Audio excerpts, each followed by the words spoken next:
Hi, my name is Carrie Shanks, and today we're going to be cooking a West Coast teriyaki salmon with wasabi mayonnaise. You're going to need 4 4-ounce salmon fillets, skinless and boneless. For the teriyaki marinade, you're going to need a half a cup of orange juice, 3 tablespoons of low-sodium soy sauce, 2 cloves of garlic chopped, and 1.5 tablespoons of ground ginger, or you can use 2 teaspoons of fresh ginger just grated. For the wasabi mayonnaise, you're going to need 1 teaspoon of water, half a tablespoon of wasabi powder, 1/4 cup of reduced fat mayonnaise, and 1 tablespoon of onion finely chopped. This Asian-inspired salmon dish will delight your guests, so let's get started. First, you're going to want to start with the teriyaki marinade. So simply add your orange juice, your soy sauce,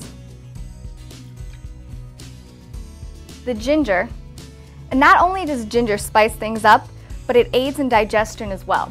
And the garlic, well, that has infection-fighting properties, making it tasty and a healthy addition to this dish as well. Now that they're all in, we're just gonna whisk that all together and add our salmon. Now, did you know that 100 grams of salmon actually provides 83% of your daily dose of vitamin B12? Now, all you have to do is lay it in there. You can mix it up a little bit, just so it's nice and coated.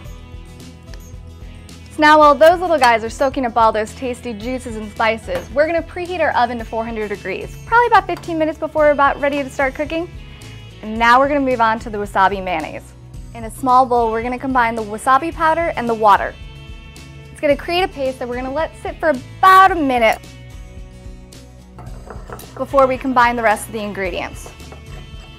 So now that that's been sitting for a minute, we're going to add the mayonnaise and the onion. Now, by replacing regular high-fat mayonnaise with a low-fat version, you cut the amount of fat in half. And in go the onions.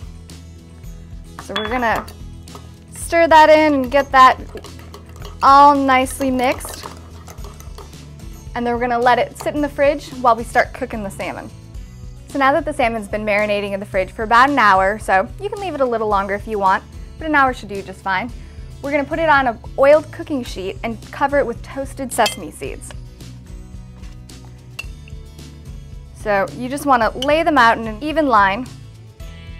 Then you can take your sesame seeds, which if you want to toast them yourself, you can buy them pre-toasted. But if you want to toast them yourself, just preheat a pan for just a little bit on low, medium-low heat. And then you can just cook them there for probably about like 45 seconds to a minute. Not very long at all, pretty simple. So you want to cover the salmon on both the top and the sides. And then we're going to be ready to cook. So now that the salmon is nicely coated, we're ready for the oven. And depending on the thickness of your cut, you can cook it from anywhere from 10 to 15 minutes, or at least until it's opaque on the inside.